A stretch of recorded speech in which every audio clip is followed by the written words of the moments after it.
The United States last week pledged to halve its greenhouse gas emissions by 2030 compared to 2005 levels. The announcement was made ahead of a two-day virtual summit organised by President Joe Biden. The gathering of 40 heads of state aimed to strengthen global resolve on tackling major environmental challenges. The session also reasserted America's commitment to the world's climate change agenda after the previous Trump administration walked away from the 2015 Paris Climate Agreement. The general response was positive, as Mr. Biden also pledged to double America's funding to help developing countries tackle the climate crisis, while countries like South Korea and Canada also upped their efforts to put the world back on track to net zero. But without significant pledges from the world's biggest emitters like China and India, and America's climate credibility still in question, will President Biden's initiative lead to concerted action? To discuss this, we have joining us today Kamrul Chowdhury, former chair of the Kyoto Protocol Joint Implementation Committee and former lead climate negotiator for the G77 countries at the United Nations. We also connect with David Wasco, director of the International Climate Initiative at the World Resources Institute. Very warm welcome to you both. And well, let's go straight into the questions. Mr. Chowdhury, you've called for a 55% carbon reduction by 2030 for the United States. But last week, Mr. Biden, although ambitious, he pledged 50 to 52%. So I'd love to hear what you make of this target. Because you see, experts were arguing that United States should cut back their emissions at least by 57 to 62%. But given the bipartisanship in short supply in United States, I thought that at least 55% can be a target which United States can take, and then they can also revise upward, couple of months later, like United Kingdom. They have pushed forward their emission reduction target from 2035 to 2035 by 78%. So that way, United States of America can also upward revision their target. That's why I have called for 55%. So it's a big move for the US, but not quite as ambitious as maybe Britain and some European Union countries. And, yeah. Well, now, Mr. Wasco, what do you think about this? So many experts are saying that the US should be more ambitious, while some are still really questioning the feasibility of even achieving 50% when Mr. Biden's strategy seems to mostly be based on executive orders, perhaps without the support of Congress if he cannot make a bipartisan breakthrough. What are your thoughts on this? Well, I do think it's an ambitious target. I completely understand those who would have wished that the administration would have gone further with its 2030 target. But this does push the envelope quite a bit. The previous target for 2025 was 26 to 28% reduction. So this is nearly double what that was by 2030. And it really will require quite aggressive efforts in a number of sectors. This is not something that you can do and simply flip a switch. It requires quite significant action in the power sector to reduce emissions from electricity. It requires action in transport, and the administration's plan right now is to go quite far in terms of electric vehicles, as well as other changes in transport. It also requires energy efficiency in buildings and homes, and really shifting the course there. And of course, agriculture and food is another arena. So this is an achievable but very ambitious approach. There have been about half a dozen studies now that show that it can be done. And what needs to happen is to really bake this in the cake, so to speak. That we need to see investments. Congress now has a plan proposed by the administration, and Congress has to take that up to make significant investments in these various sectors,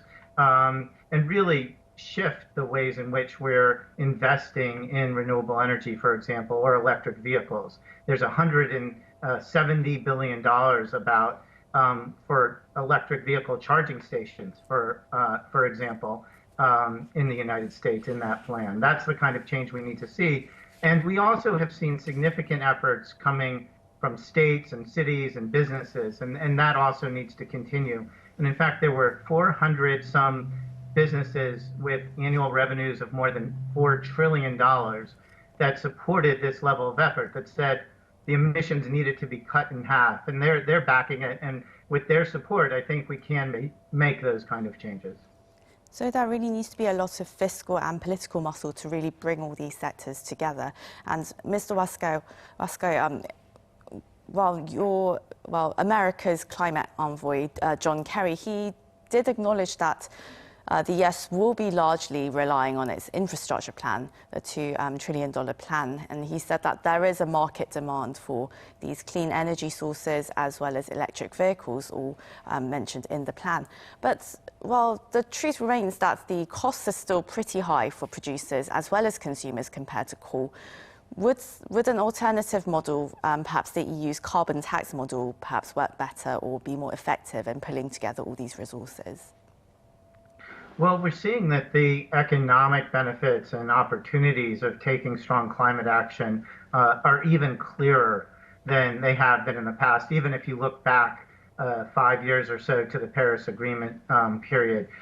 We're seeing with energy, for example, in the United States, that new renewable energy installations are in fact cheaper to put in place than to keep existing coal power plants in place. So in fact, renewables is running ahead of even the old coal that there is in the United States. And that's become true in a number of countries around the world. And certainly new renewables is cheaper than new coal nearly everywhere in the world right now. We're seeing those prices drop. We're also seeing battery storage come online in a significant way that really will make it much more possible to scale up renewable energy. And we're seeing electric vehicle costs go down quite rapidly, so that in just a few years' time from now, they will be as cheap as other vehicles with internal combustion engines. So that's the kind of economic context that I think we're facing, and I think that will help drive much of the change. Now, we do have to make sure we're bringing everyone along on this journey. And some people whose livelihoods, some workers and communities whose livelihoods are tied to fossil fuel and other carbon-intensive sectors, we need to make sure that they're being primed for the new economy, that they can come into this 21st century economy, and that we make sure the jobs are available that they will need in their communities. Right, and President Biden was really hoping to turn this into a global initiative and to really revive the spirit of pursuing these climate goals. And Mr. Chowdhury, now, when it comes to doing that, though, well, the US has a history of backing out of climate accords. Mr. Donald Trump wasn't the only one to walk away from a climate agreement. You were the lead climate negotiator for the G77 countries and China at the United Nations, where you drew up the Kyoto Protocol, which was the first international treaty committing global leaders to reduce carbon emissions. And then US President George W. Bush, he famously withdrew, and that left the participation rate much too low to offset global emissions. So there is no doubt that Mr. Biden is serious about tackling climate change. But with this kind of history, do you think the US can lead? History is not on our side. We have seen Donald Trump withdraw from the Paris Agreement from 2015. But it was crafted, it was negotiated, it was forced with us by John Kerry at that point of time history. And also I fondly remember that we were negotiating in Kyoto, the Kyoto Protocol with Al Gore, who was the leader of the delegation of the United States. And we also made a lot of compromises, a lot of concessions we did make But at that point of time, they agreed and they signed. But later on, George W. Bush, as you have pointed out, that he also didn't ratify the Kyoto Protocol. And that also weakened the Kyoto Protocol, the first legal instrument, the legal protocol we had to cut back carbon emissions of the Annex 1 countries or industrialized countries. And also historical responsibilities were at that point of time of history agreed upon. But that didn't fly because other countries couldn't match the cutback, and United States withdrawn from the Kyoto Protocol.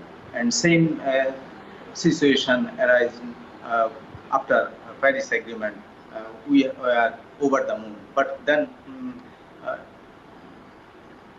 Donald Trump withdrawn from it, and everything collapsed.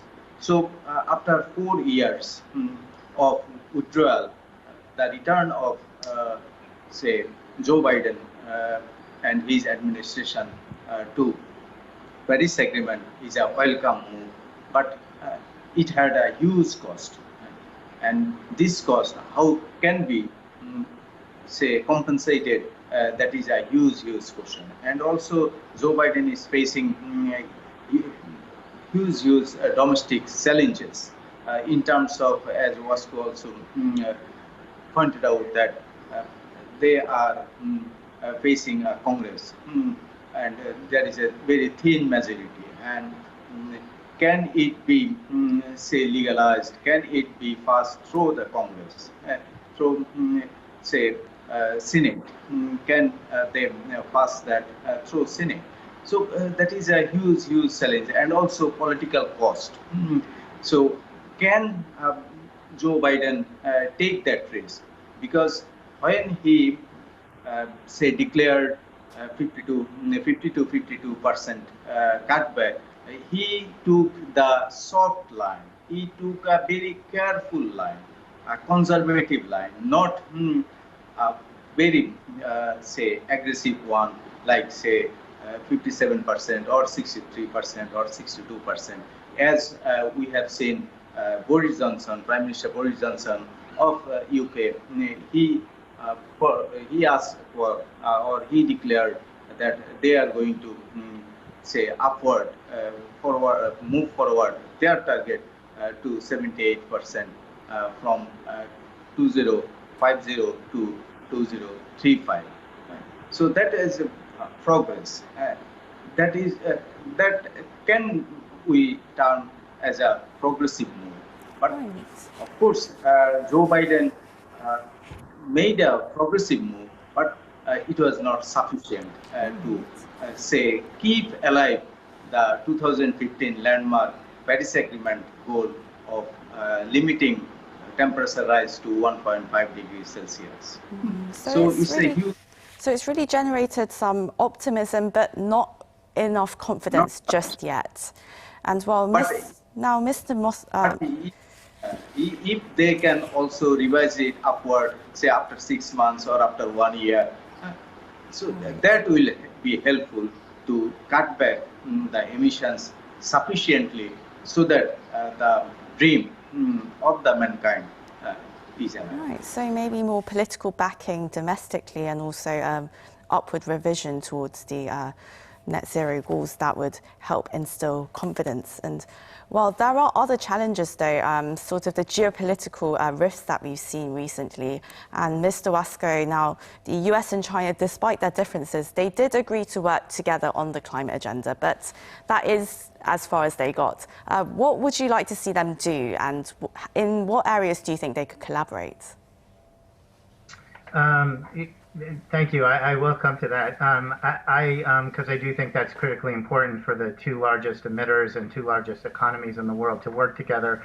I will say that in terms of the U.S. level of ambition, a few things that are important to keep in mind is that the targets that the Biden administration set this past week would result ultimately in coal phasing out completely by 2030.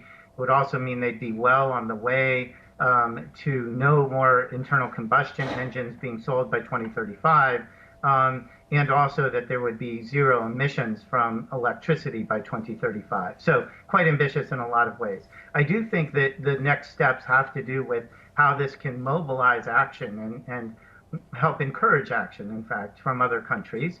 And in fact, we saw some of that at the summit with Japan's announcement of a quite ambitious target for 2030.